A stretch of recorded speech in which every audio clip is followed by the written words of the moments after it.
Good evening, welcome to Shivana IAS academies YouTube channel. आज topic हमारा रहेगा पुलिस कांस्टेबल 2019 में जो फर्स्ट टाइम पेपर हुआ था,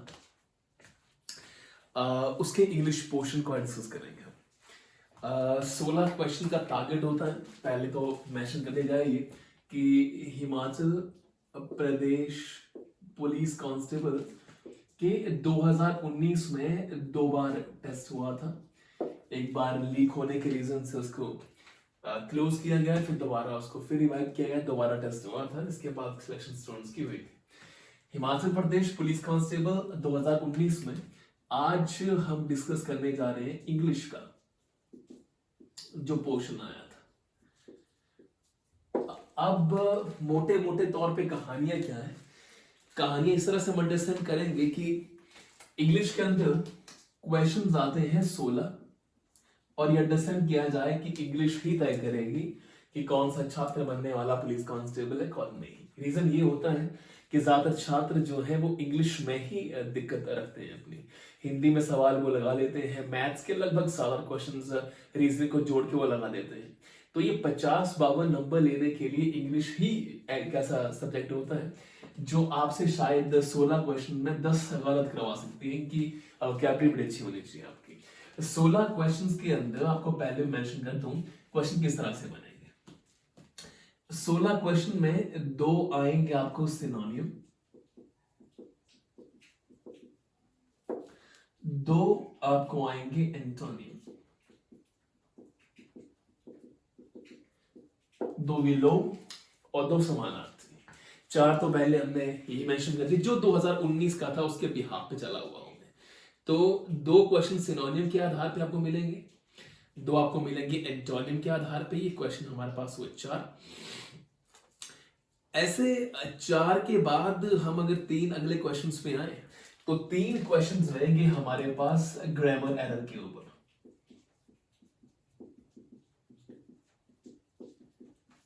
अब ग्रामर एरर की डिस्कशन की जाए तो आप ये अंडरस्टैंड कर सकते हैं कि ग्रामर एरर में शायद वो एडजेक्टिव के ऊपर हो, वो प्रोनाउन के ऊपर हो, वो नाउन के ऊपर हो, कंजक्शंस के ऊपर हो, इस तरह से जो मोटे मोटे तौर पे मैं कहता हूं माने पार्ट ऑफ स्पीच। तो 3 सवाल जो होंगे वो पार्ट ऑफ स्पीच के बिहाफ पे होंगे, जो कि डीप सेंस में होंगे, माने आप उसको कन्फर्म तौर पे अंडरस्टैंड नहीं कर पाएंगे कि ये उससे है, लेकिन वहीं से होंगे वो। 2 क्वेश्चन आएंगे प्रेपोजिशन पे।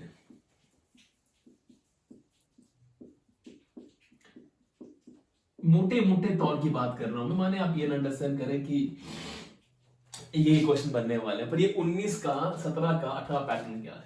3 2 5 2 7 2 9 5 क्वेश्चंस आएंगे जो एक पैसेज होगा। इस पैसेज में क्या क्या चीजें होंगी। इस पैसेज में हो सकता है प्रेपोजिशन हो, इसमें हो सकता है कंजक्शन हो, इसमें हो सकता है वोकैबुलरी का यूज हो। इस तरह के 5 पैसेज के अंदर आपसे 5 सवाल पूछे जाएंगे।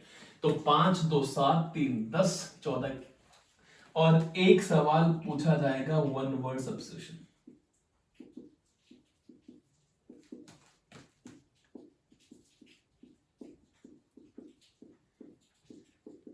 तो मोटे मोटे तौर पे पुलिस कांस्टेबल के अंदर ये पैटर्न रहेगा पुलिस कांस्टेबल का, अगर मोटे मोटे तौर पे हम डिस्कस करें तो।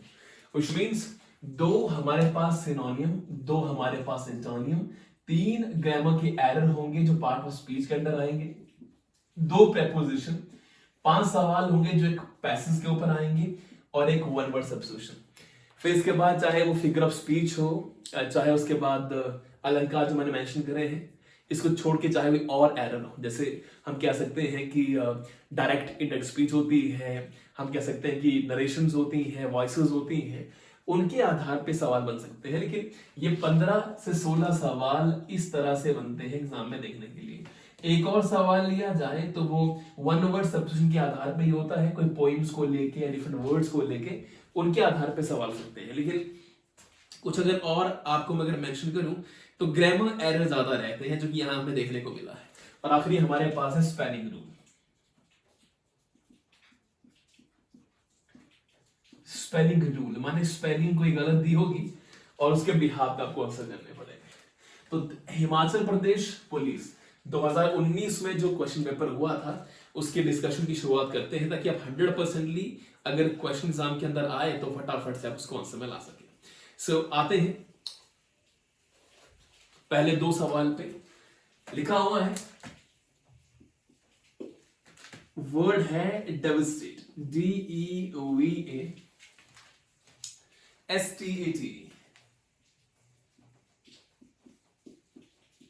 डेवस्टेट। और कहा हुआ है कि क्लोज मीनिंग शब्द कौन सा है, मतलब कहना चाह रहा है सिनोनियम कौन सा है, कौन सा ऐसा शब्द है जो क्लोजेस्ट मीनिंग में है, क्लोजेस्ट मीनिंग में है। डेवस्टेट 2019 में जो पहली बार हुआ था उसमें ये पर्टिकुलरली आया था। तो इसमें ए था बिल्ड, BUILD, बिल्ड। बी हमारे पास था कंस्ट्रक्ट,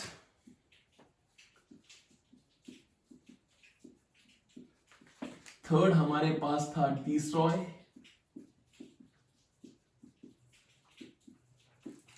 और डी हमारे पास था कॉम्प्रोमाइज।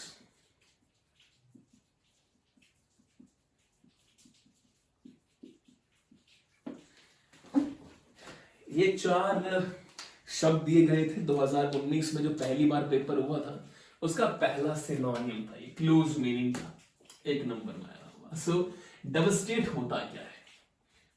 डेवस्टेट का मतलब होता है तहस नहस करना या उजाड़ना, किसी चीज का तहस नहस हो जाना। रिस्पॉन्सिबिलिटी आपकी ये कि आप 2014, 15, 16, 18, 19 जितनी बार पेपर हुआ है उतनी बार उन हर चीजों को फटाफट से अंडरस्टैंड कीजिएगा। It is because of reason कि वहां से कई बार चीजें बन जाती हैं। डेवस्टेट का मतलब होता है तोड़ना, तहस नहस करना, उजाड़ना कह सकते हैं हम लोग। सो इसका सिनोनिम क्या होगा?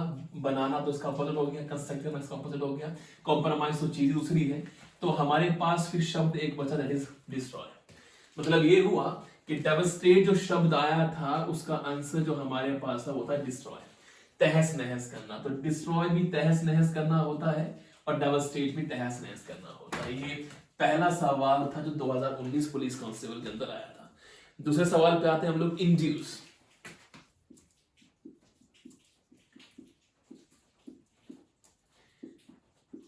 इंड्यूस पहला था डिस्ट्रॉय, प्रिवेंट,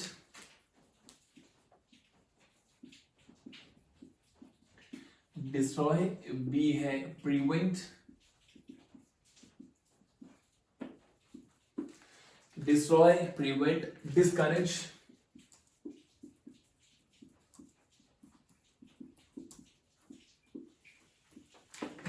और चौथा हमारे पास है परस्यूट।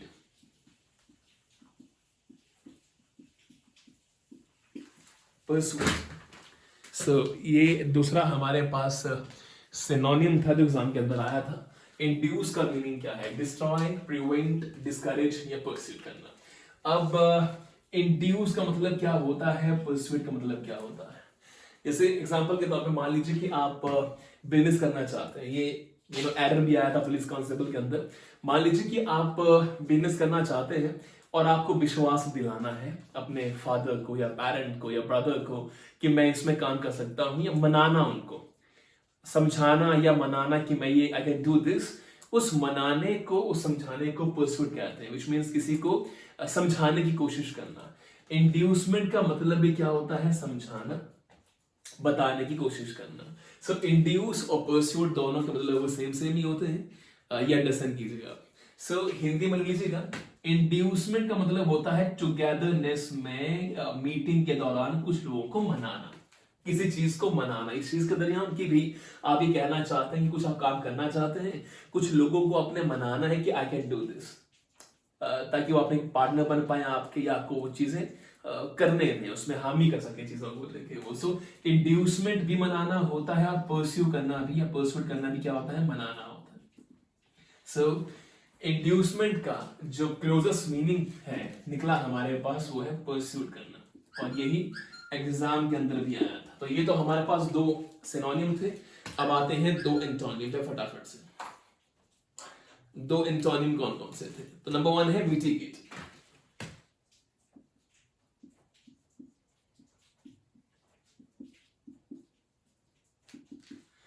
मिटिगेट, मिटिगेट पे आते हैं, लेकिन ये अंडरस्टैंड किया जाए कि ये अब एंटोनियम है, ये समानार्थी नहीं है, विपरीत है, एंटोनियम है मिटिगेट का। सो पहले आते हैं एलिवेट पे, A double L I, alleviate, A double L I, A double E V I, A T, alleviate. Assuage, A double S A U G E. Third हमारे पास है इंक्रीज,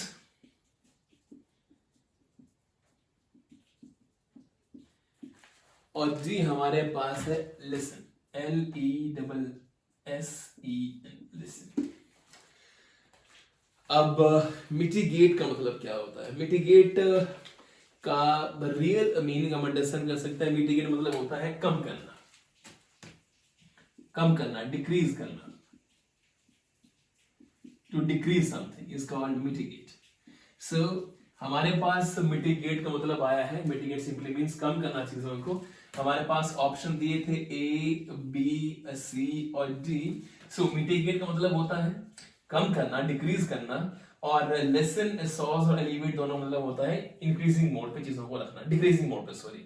सो मिटिगेट यहाँ पे कम करना है, इसके सिनोनिम है सारे, एलिवेट भी, सॉज भी और लेसन भी। इंक्रीज जो है वो डिक्रीज का सीधा अपोजिट बन रहा है, इसलिए सी यहाँ पे जो इंक्रीज था ये आंसर था हमारे पास।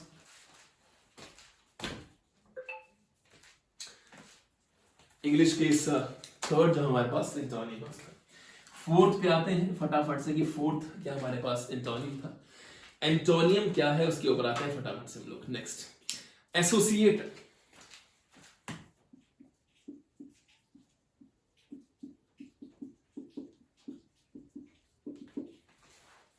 एसोसिएटेड, एसोसिएटेड का एंटोनिम क्या है? कोरिलेटेड, नंबर 1 ए, कोरिलेटेड। बी हमारे पास है identified,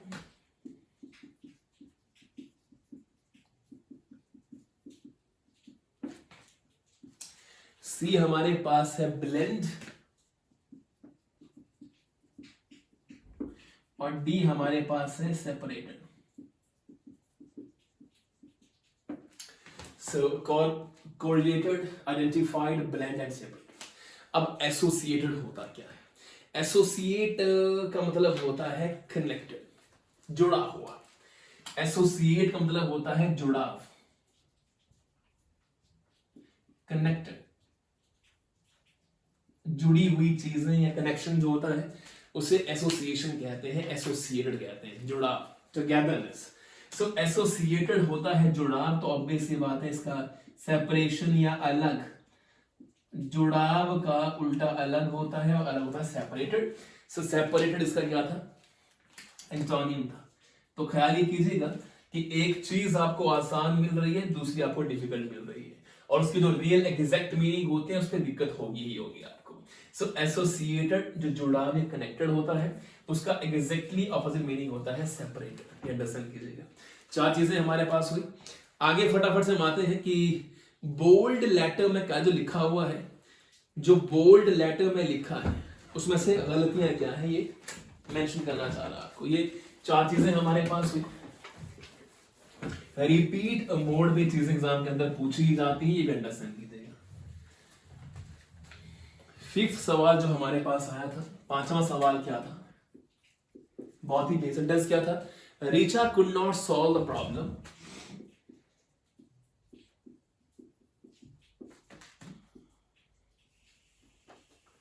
Richa could not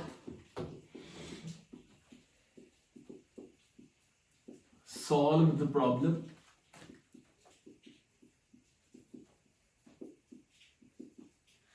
Richa could not solve the problem at all.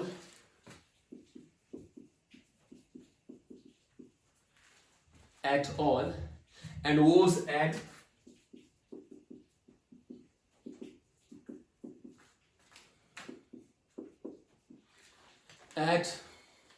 Harwich.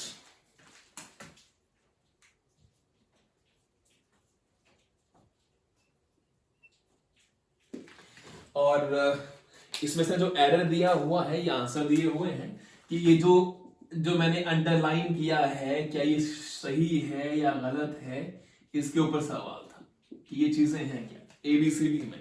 So number 1 कह रहा कि आना चाहिए था हरविट्स and.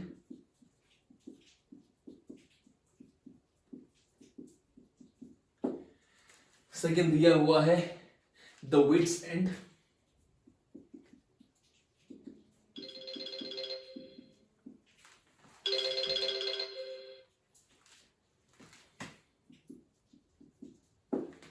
The wits end, the witty end.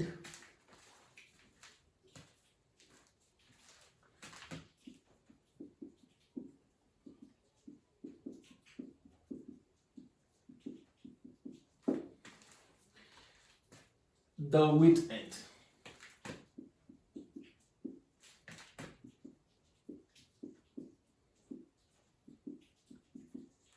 देखिए सवाल जो है बहुत डिफिकल्ट तो नहीं आता है. डिफिकल्ट ना आने का रीजन क्या है, अगर देखिए यहाँ पे कि पहली कहानी तो ये है कि यहाँ पे हर दिया हुआ था, तो इसमें से एक कहानी तो ये हुई कि यहाँ पे हर खा गए हैं 3 के अंदर. यहाँ पे द आ गया है, यहाँ पे द आ गया, यहाँ पे द आ गया है, तो 2-3 चीजें हैं. पहली बात तो हर इकलौता जो है वो एक अंदर दिया हुआ है. दूसरी कहानी ये कि यहाँ पे विट्स दिया हुआ है. विट्स अंडरस्टैंड कीजिएगा कि विट होती है बुद्धिमता. सो विट अगर बुद्धि है या बुद्धिमता है तो विट का जो विट्स होगा ये गलत है. गलत इसलिए है विट्स क्योंकि बुद्धियां नहीं होती हैं, बुद्धि है. सो विट होता है, विट्स नहीं होता. पर अगर उसको एपोस्ट्रोफिस एस में लिखा जाए WITS विट्स, तो बुद्धि का, ये उसकी बुद्धि का अंत था. और ये हमने कहा है कि ये हर जो है HER, हर ये जो है पॉजेसिव केस है. ये सब जानते होंगे आप लोग जो पढ़ रहे हैं इस समय. हर जो है वो पॉजेसिव प्रोनाउन है. हर माने मालिकाना हक, किसी लड़की की ऑनरशिप है, ये पॉजेसिव केस में है. सो पॉजेसिव केस में है हर, और वो पॉजेसिव केस में है तो जो विट है, जो बुद्धि है, उसको बिलोंग कर रही है. तो विट्स जो है बुद्धि वो बिलोंग कर रही है उसको, इसलिए WIT और एपोस्ट्रोफिस S आ सकता है, पर सीधा S नहीं आएगा क्योंकि विट का विट्स बनता है तो बुद्धि की बुद्धियां बन जाती हैं. पर यहाँ पे विट्स का मतलब हुआ कि बुद्धि का, और यहाँ पे भी बुद्धियां. सो विट्स नहीं होगा, WIT एपोस्ट्रोफिस S होगा. दिस इज द रीजन कि यहाँ पे पहला वाला जो ऑप्शन था ये क्लियर ठीक था, और ये जो हर विट है यहाँ पे ये गलत हो गया. हर विट्स नहीं होना चाहिए कि विट्स नहीं होता, एस नहीं आता साथ, ये बुद्धियां बन गई. सो ये दिस इज द रीजन कि यहाँ पे ये गलत हो चुका है. आते हैं नेक्स्ट के ऊपर. कह रहा है कि जो अंडरलाइन है वो अपने देखना गलत है कि नहीं. सो आते हैं 6 के ऊपर. To reduce cost,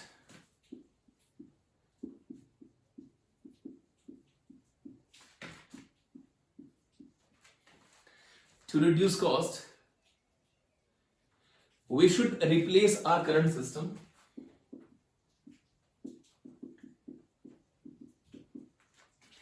we should replace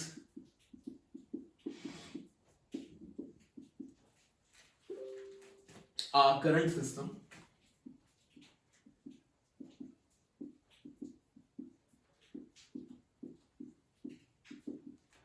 we should replace our current system by much efficient one.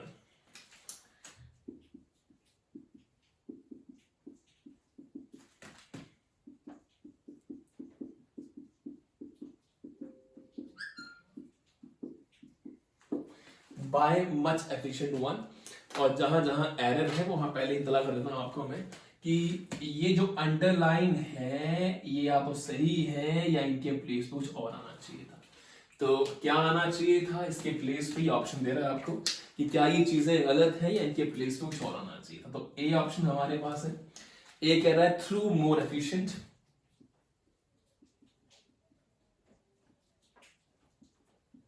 Through more efficient, through more efficient, efficient by,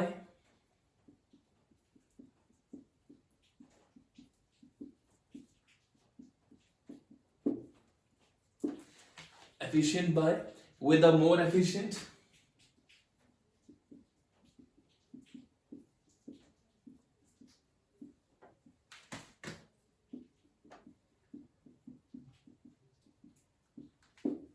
और डी हमें दिया हुआ था फॉर बेटर एफिशिएंसी।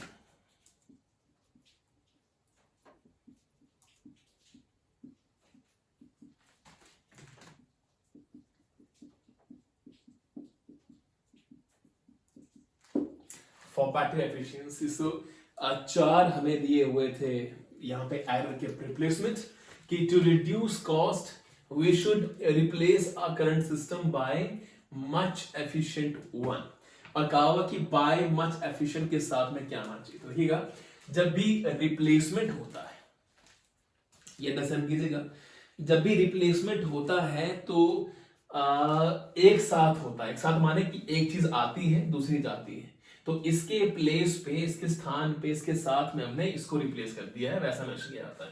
सो यहां पे बाय का यूज नहीं आना था।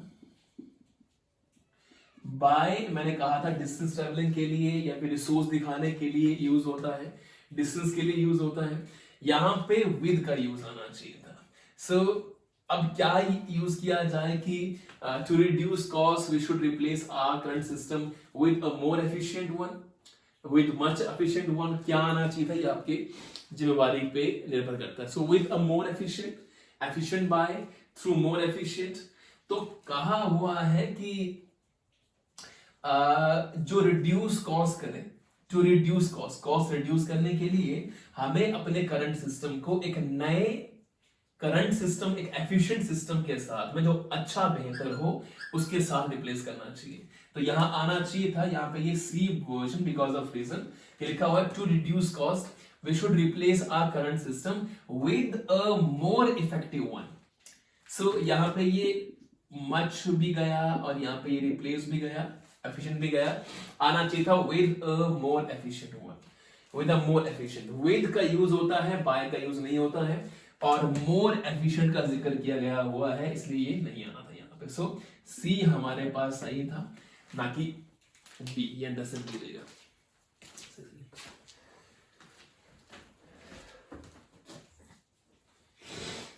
ये हमारे पास है वो पैक्ट एफिशिएंसी। ऐसे अब नेक्स्ट पे आते हैं, सेवेंथ पे। देखिए, जो पैराग्राफ है उस पैराग्राफ पे बाद में आऊंगा मैं, लेकिन एक पैराग्राफ से पहले कुछ और चीजों पे आते हैं हम लोग। सेवेंथ क्या था, सारे के सारे सेंटेंसेस बहुत इंपॉर्टेंट, एग्जाम चल रहा है, बहुत अच्छे एग्जाम था ये। मैनी इंडियन फर्म हैव, लिखा हुआ कि इनमें से कौन सा गलत है। सेंटेंस के अंदर दिए होंगे, एग्जाम्पल आप लिखेंगे, many Indian firm, many Indian firms have entry into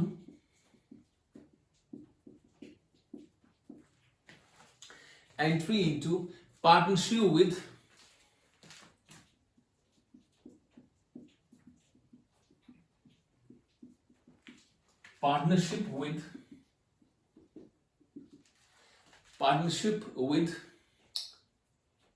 foreign firm of late.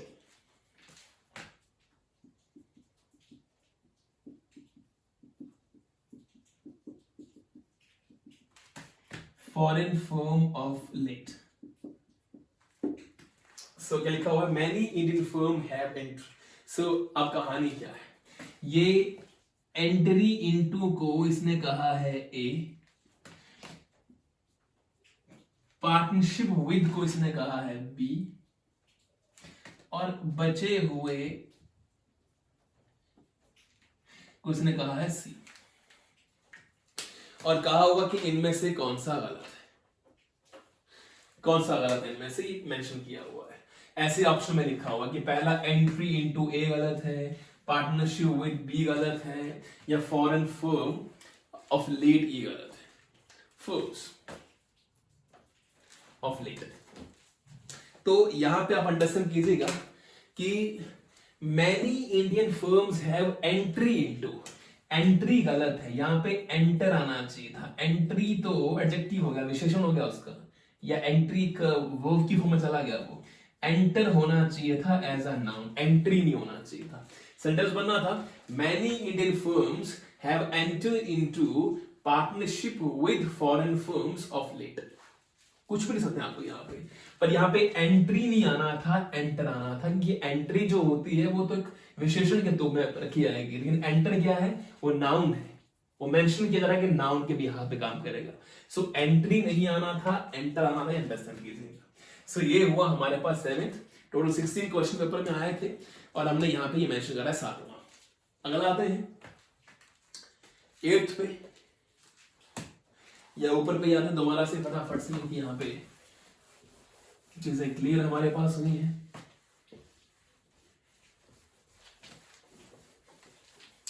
सात चीजें कंप्लीट हुई है। 8वें पे आते हैं, 8th पे लिखा हुआ है this is,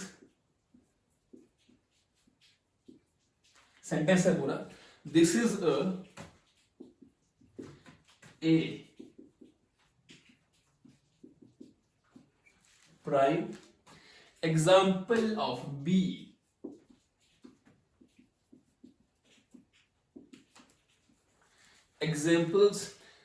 example of what the government can, example of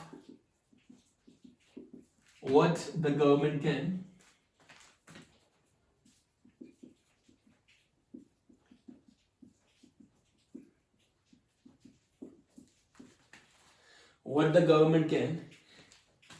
C है ACHIVE,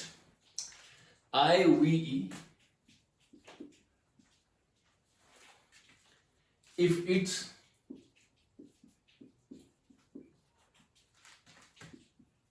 और D है determine।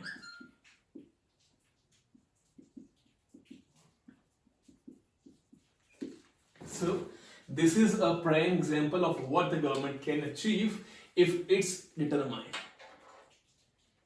if it is determined, not it's, if it is, it is लिखो, it's your choice, so it is determined। So क्या कहानी की गलती इसके अंदर है, ये पूरा सेंटेंस है, सेंटेंस के अंदर ऐसे ही दिया होगा, लिखा क्या है, this is a prime example of what the government can achieve if it is determined. ये रहा स्पेलिंग रूल, और ये रही गलत स्पेलिंग। अचीव की स्पेलिंग होती है ACHIEVE, अचीव। सो यहां पे अचीव की स्पेलिंग गलत लिखी हुई है, ये अंडरस्टैंड कीजिए। कई बार ऐसे सेंटेंस आएंगे जहां आपको इस तरह का बिहेव करवाना चाहेगा, या आपको इस तरह से वो कहना चाहेगा कि भाई आपका ध्यान अरे परे ग्रामर के एरर पे होगा, और वहां पे उसने स्पेलिंग मिस्टेक दे दी आपको। यहाँ अचीव की स्पेलिंग गलत थी। ये 8वां हमारे पास सेंटेंस था एग्जाम के अंदर आया था। पहले मैं और बातें करवा लूं, फिर उसके बाद आता हूं मैं दैट इज कॉल्ड पैसेज के ऊपर लास्ट में। चलिए प्रेपोजिशन के ऊपर सवाल क्या है, preposition.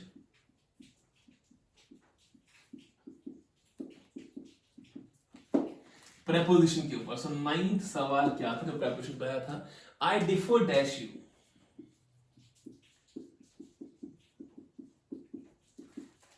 I differ dash you, आपको लगेगा कि प्रेपोजिशन पे है ये सवाल, लेकिन है ये फ्रेजल वर्ब पे। You on this point, I differ dash you on this point. Option number A है विद, ऑप्शन बी है फ्रॉम, ऑप्शन सी है फॉर, ऑप्शन डी है विद, सॉरी विद ऑफ। अब गौर फरमाइएगा, अंडरस्टैंड कीजिएगा इस चीज को कि ये जो सवाल है आई differ dash you on this point, ये दो चीजों पर निर्भर है। एक इस पे डिपेंड है, ये एक डिपेंड है प्रेपोजिशन के ऊपर और ये दूसरा डिपेंड है फ्रेजल वर्ब के ऊपर।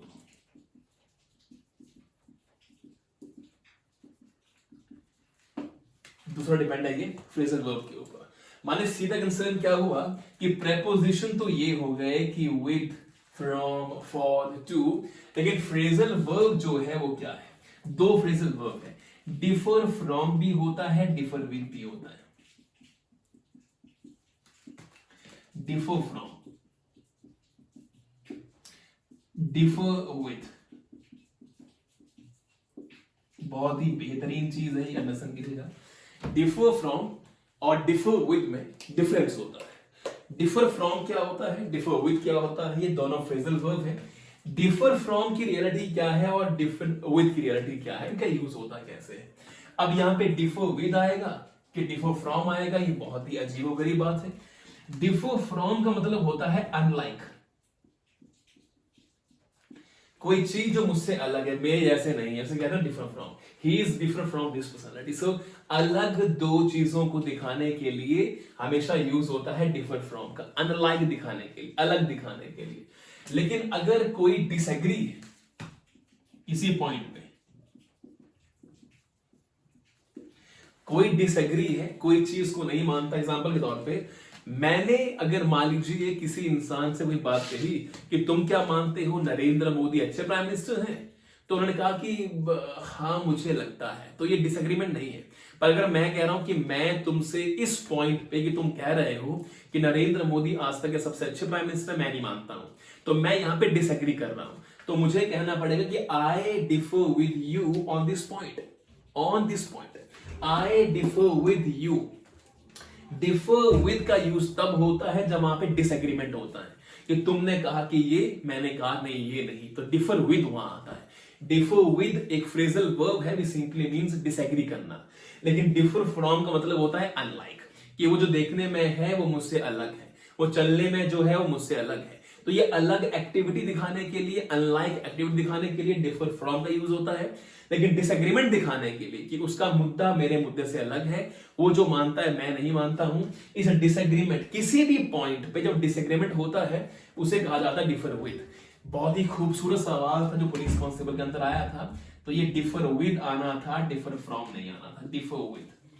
सो डिफर फ्रॉम नहीं, यहाँ पे आप देखते हैं कि भाई मैं इस पॉइंट पे तुमसे अलग हूं, माने मैं तुम्हारे इस पॉइंट को डिसएग्री करता हूं, मैं नहीं मानता जो बात कह रहे हो उस समय पे, इसलिए यहाँ पे डिफर विद आना था, डिफर फ्रॉम नहीं आना था। आगे आने वाले सवालों में शायद डिफर फ्रॉम भी आ जाएंगे, वहां पे अनलाइक एक्टिविटीज होंगी। बहुत ही बेहतरीन सवाल है। आगे आते हैं 10th पे। ये चीज है कि the bullet miss his heart, the bullet missed, the bullet missed his hurt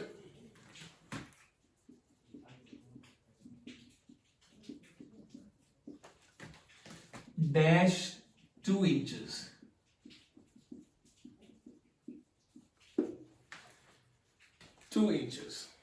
The bullet missed his hurt dash 2 inches. हमने कहा था कि बॉडी पार्ट्स को दिखाने के लिए भी कई बार बाय का यूज होता है, बी वाई। तो यहाँ पे number 1 of, number b by, number c from,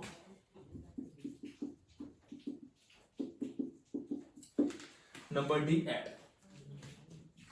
अब देखिए पहले दो सवाल अगर बाहर निकाले जाए, दो वो सवाल जहां पे आई वेरी श्योर स्टूडेंट बाहर निकाल देंगे उसको। एक ऑफ कभी नहीं आएगा इसके अंदर, दूसरा ऐड कभी नहीं आएगा, ये सबसे पहले स्टूडेंट बाहर निकाल देंगे। पजल करेंगे आपको दो, एक बाय, दूसरा फ्रॉम। फ्रॉम का यूज होता है ओरिजिन के लिए, अंडरस्टैंड कीजिएगा, ओरिजिनिटी दिखाने के लिए। I am from Shimla, so from origin, birth place, genetic दिखाने के लिए। बाय का यूज होता है एक तो बॉडी पार्ट दिखाने के लिए, दूसरा डिस्टेंस दिखाने के लिए कि 2 इंच से रह गया मैं, डिस्टेंस दिखाने के लिए, डिस्टेंस के जिससे हम ट्रैवल करते हैं, चाहे बस हो चाहे ट्रेन हो, उस मीडियम को दिखाने के लिए बाय का यूज होता है। इसलिए यहाँ पे दोनों चीजें हैं, यहाँ पे डिस्टेंस भी दिया हुआ कि 2 इंच, और यहाँ पे हर्ट नाम का एक बॉडी पार्ट भी दिया हुआ है, इसलिए यहाँ पे बाय का यूज आना था। The bullet miss his heart by 2 inches. ये अंडरस्टैंड कीजिएगा। ये 10 सवाल जो मैंने मेंशन करे हैं पुलिस कांस्टेबल के अंदर ये आए थे। 11वां सवाल लेता हूं मैं, ताकि उसके बाद सीधे मैं इसमें पैराग्राफ पे आऊं। मैं 11वां सवाल एग्जाम के अंदर क्या आया था, बहुत ही बेहतरीन सवाल क्या था। A type of poem,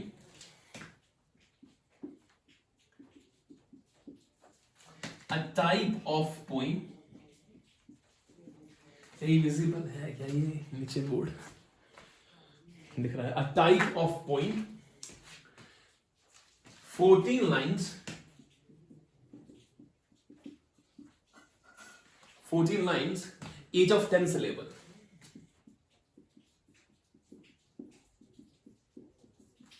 Each of 10 syllable. Syllable माने अक्षर. 10 syllable with a formal pattern of rhyme.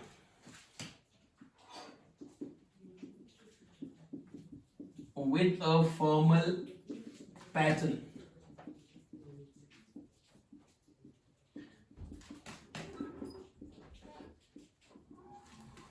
Rhyme.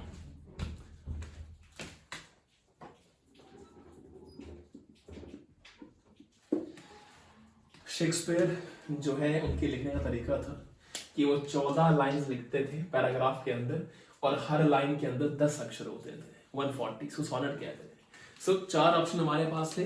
Number 1 sonnet, SONNET। B होता है ऑड, OD, ऑड भी कहते हैं इसको। सी हमारे पास था लाइमोरिक, LIMERIC के लाइमोरिक। और डी हमारे पास था बॉल्ड, BALLED। सो ए है सोनेट, बी है OD ऑड, सी है लाइमरिक और डी है बॉलेट। ये 4 हमारे पास कहे थे, और खूबसूरती ये है कि ये चारों के चारों पॉइंट का तरीका लिखने का। ये चारों के चारों जो मैंने लिखे हैं SONNET, sonnet, ode, limerick and ballad. So ये सारी की सारी जो मैंने यहां मेंशन किए हैं, एग्जाम के अंदर दोबारा आपसे पूछे जाएंगे, या लिखवा के ले लो, सब पूछे जाएंगे। सोनेट इसका आंसर है, पहली कहानी तो ये है, सोनेट आंसर है इसका। सोनेट जो है वो एक पोइम होती है, एक लिखने का तरीका होता है, जिसके अंदर 14 लाइंस लिखी होती है एक सेंटेंस के अंदर, माने एक पैराग्राफ के अंदर, और उन 14 लाइन के अंदर हर एक लाइन के अंदर 10 अक्षर होते हैं, माने 140 के आसपास वर्ड्स होते थे। विलियम शेक्सपियर लिखते थे इसको सोनेट के थ्रू। लिखने का तरीका ये है। सो ऑड, OD, ये ओड क्या होता है, ODE। और क्या होता है, ODE। ODE सबसे खूबसूरत आई बिलीव शब्दों में से एक मैं यहां पे दे रहा हूं। एक पोइम और जो स्पेशल ओकेजन पे गाई जाती है। एग्जाम्पल के तौर पे आप चंबा के अगर रहने वाले हैं, एग्जाम्पल देना आपको मैं, रियलिटी में शायद ऐसा ना होता हो। आप देखते हैं कि चंबा के अंदर जब भी शादी होती है, तो शादी के वक्त जब लड़का जो है उसको मेहंदी लगाई जाती है, चंदन लगाया जाता है, तो उस समय एक पोइम गाई जाती है बैनर में। औरतें एक पोइम गाती हैं, किस तरह की पोइम होती है वो आप लोग जाने होती। ओड एक पोइम होती है जो हमेशा स्पेशल ओकेजन पर ही, स्पेशल फेस्टिवल पर ही गाई जाती है, सीधी सी बात है, इसकी डेफिनेशन ये है। ऑड एक ऐसी पोइम, ना इसकी लाइंस है ना ये राइम करती हैं, बस रैंडमली एक ऐसा स्पेशल फेस्टिवल जिसके अंदर वुमेन कोई पोइम गाएंगी, उसे ऑड कहा जाता है। ODE हजारों बार जे इलेक्ट्रिकल के अंदर, सिनोनिम एंटोनिम में, वन वर्ड सब्स्टिट्यूशन में, सब इंस्पेक्टर के अंदर, TGD के अंदर, JVT के अंदर सवाल ही पूछा गया हुआ है, ऑड क्या होता है। ऑड इज अ पोइम जो स्पेशल फेस्टिवल पे गाई जाती है, बोली जाती है, राइम की जाती है, ऐसे कहते हैं ऑड। सो फिर थर्ड हमारे पास क्या है, लाइमरिक। सो थर्ड पे आते हैं, इसको मैं रिमूव कर ही देता हूं कि इंपॉर्टेंट चीज है, ये बतानी पड़ेगी मुझे। थर्ड चीज मेरे पास है लाइमरिक क्या होता है, LIMERIC। लाइमरिक क्या होता है, लाइमरिक 5 लाइन की एक पोइम होती है। 5 लाइन की एक पोइम होती है जिसमें पहली, दूसरी और पांचवी का संबंध अपने में होता है और तीसरे चौथे का आपस में। पहली, दूसरी और पांचवी लाइन जो है वो राइम करती है।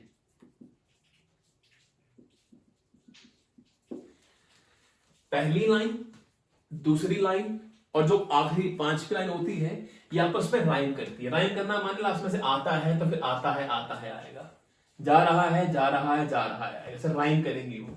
और जो तीसरी चौथी लाइन होती है वो शॉर्ट होती है जिसका संबंध पहले, दूसरे, पांचवें से नहीं होता है। लास्ट कहानी, लाइमरिक एक पोइम है, एक ऐसी पोइम जिसमें 5 लाइंस होती हैं और 5 लाइन में से पहली, दूसरी, पांचवी आपस में राइम करती हैं, लेकिन तीसरी, चौथी आपस में राइम नहीं करती हैं। कई ऐसी पोइम लिखने के तरीके हैं राइटर्स के, वो पोइट लिखते हैं अच्छे तरीके से इसको।